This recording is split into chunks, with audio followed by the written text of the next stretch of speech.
ಕನ್ನಡ ಕಹಳೆ ಇದು ಕನ್ನಡ ಕಣ್ಮಣಿಗಳ ನೆಲೆ.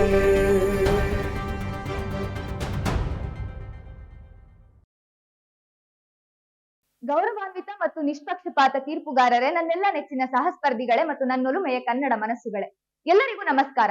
ಸ್ಪರ್ಧೆಯ ವಿಷಯವಾಗಿರುವಂತಹ ಕನ್ನಡ ಇತಿಹಾಸದ ಮುಖ್ಯ ನೆಲೆಗಳು ಈ ವಿಷಯದ ಕುರಿತು ನನ್ನ ಮತಿಯ ಮಿತಿಯಲ್ಲಿ ಐತಿಹಾಸಿಕ ಉದಾಹರಣೆಗಳೊಂದಿಗೆ ನಿರೂಪಿತ ಪುರಾವೆಗಳೊಂದಿಗೆ ನಿಮ್ಮ ಮುಂದೆ ಮಂಡಿಸ್ಲಿಕ್ಕೆ ಇಷ್ಟಪಡ್ತೀನಿ. ಕನ್ನಡ ಇತಿಹಾಸದ ಮುಖ್ಯ ನೆಲೆಗಳು ಅಂತ ಹೇಳಿ ನಾವು ನೋಡ್ತಾ ಬಂದಾಗ ನಮ್ಮೆಲ್ಲರಿಗೂ ಗೊತ್ತಿರೋ ಹಾಗೆ ಇತಿಹಾಸವನ್ನ ತಿಳಿಯದವನು ಇತಿಹಾಸವನ್ನ ಸೃಷ್ಟಿಸ್ಲಿಕ್ಕೆ ಸಾಧ್ಯವಿಲ್ಲ ಅಂತ ಹೇಳಿ ಹೇಳ್ತಾರೆ.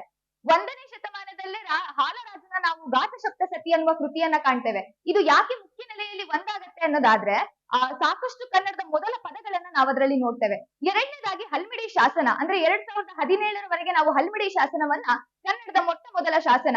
ಕದಂಬ ವಂಶದ ಕಾಕುತ್ಸವರ್ಮ ಅದೊಂದು ದತ್ತಿ ಶಾಸನವನ್ನ ಕೊಡ್ತಾನೆ. ಇದರಲ್ಲಿ ಹಳೆಗನ್ನಡ ಮತ್ತೆ ಬ್ರಾಹ್ಮಿ ಲಿಪಿಯ ಹೋಲಿಕೆಯಲ್ಲಿರುವಂತಹ ಕನ್ನಡದ ಶಾಸನ. ಸಂಸ್ಕೃತದ ಒಲವು ಇದ್ದರೂ ಕೂಡ ಆ ಕಾಲದ ಒಂದು ಪ್ರೌಢ ಕನ್ನಡವನ್ನ ಅದರಲ್ಲಿ ನಿರೂಪಿಸಲಾಗ್ತಾ ಹೋಗುತ್ತೆ. ಈಗ ಭಾರತೀಯ ಸರ್ವೇಕ್ಷಣಾ ಇಲಾಖೆ ಘೋಷಣೆ ಮಾಡಿರೋ ಪ್ರಕಾರ ನಮ್ಮ ಶಿವಮೊಗ್ಗದ ತಾಳಗುಂದ ಶಾಸನ ಕನ್ನಡದ ಮೊಟ್ಟ ಮೊದಲ ಶಾಸನ ಅಂತ ಹೇಳಿ ನಾವು ಪರಿಗಣಿಸಬಹುದು. ನಂತರದಲ್ಲಿ ನೋಡ್ತಾ ಹೋದಾಗ 7ನೇ ಶತಮಾನದಲ್ಲಿ ಬರುವಂತಹ ಬಾದಾಮಿ ಶಾಸನ, ಕಪ್ಪೆ ಅರಭಟ್ಟನ ಶಾಸನ, ಇದು ಯಾಕೆ ಮುಖ್ಯ ನೆಲೆಯಲ್ಲಿ ನಿಲ್ಲತ್ತೆ ಅನ್ನೋದಾದ್ರೆ ಇದು ತ್ರಿಪದಿಯ ವರ್ಣನೆಯಲ್ಲಿದೆ. ಈ ತ್ರಿಪದಿ ಅನ್ನೋದು ಮತ್ತೆ ಕನ್ನಡದ ದೇಶಿ ಛಂದಸ್ಸಿನಲ್ಲಿ ರೂಪವಾಗಿರುವಂತದ್ದು.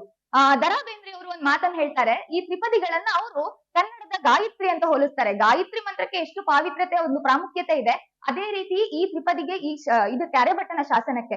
ನಂತರದಲ್ಲಿ ಪಂಪನ ಆದಿ ಪುರಾಣ ಅನ್ನುವಂಥದ್ದು, ಪಂಪನಿಗಿಂತ ಮೊದಲು ಕವಿಗಳು ಇರ್ಲಿಲ್ವಾ ಅಂತ ಹೇಳಿದ್ರೆ ಇರ್ಬೋದು, ಆದ್ರೆ ಉಪಲಬ್ಧಿತ ಕೃತಿಯಾಗಿ ನಾವು ನೋಡೋದಾದ್ರೆ ಅದು ಮುಖ್ಯವಾಗತ್ತೆ. ನಂತರದಲ್ಲಿ ಕವಿರಾಜ ಮಾರ್ಗ, ಶ್ರೀ ವಿಜಯ ಅಥವಾ ಕವಿರಾಜ ಮಾರ್ಗಕಾರನ ಪ್ರಕಾರ ಒಂದು ಪದ ಬರುತ್ತೆ. ಪದವ ನರಿತು ನುಡಿಯಲು ನುಡಿದುದ ನರಿದಲ್ಲಿ ಮಾರ್ಪರ್ ಆ ನಾಡವರ್ಗಳ್ ಸದುರಂ ನಿಜದಿಂ ಕುಳಿತೋದದೆಯುಂ ಕಾವ್ಯ ಪ್ರಯೋಗ ಪರಿಣಿತ ಮತಿಗಳ್ ಅಂತ ಹೇಳ್ತಾರಲ್ಲ.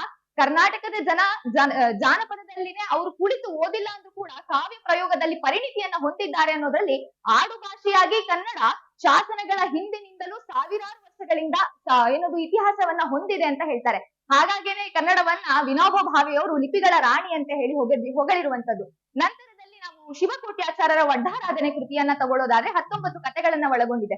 ಈ ರೀತಿ ಸಾಕಷ್ಟು ಇತಿಹಾಸ ಅಂದಿನಿಂದ ಇಂದಿನವರೆಗೂ ಶುರುವಾಗಿ ಇತಿಹಾಸ ನಾವು ಅರಿತುಕೊಂಡು ಅದ್ರ ನಿಚ್ಚಂ ಹೊಸತು ಎಂಬಂತೆ ಹೊಸತನದೆಡೆಗೆ ನಾವೆಲ್ಲರೂ ಸೇರಿ ಹೆಜ್ಜೆ ಹಾಕೋದ್ರ ಮೂಲಕ ನಾವೆಲ್ಲರೂ ಇತಿಹಾಸವನ್ನ ಚರಿತ್ರೆಯನ್ನ ಸೃಷ್ಟಿಸೋಣ ಅಂತ ಹೇಳ್ತಾ ಅವಕಾಶಕ್ಕಾಗಿ ತುಂಬು ಹೃದಯದ ಧನ್ಯವಾದಗಳು. ಥ್ಯಾಂಕ್ಸ್.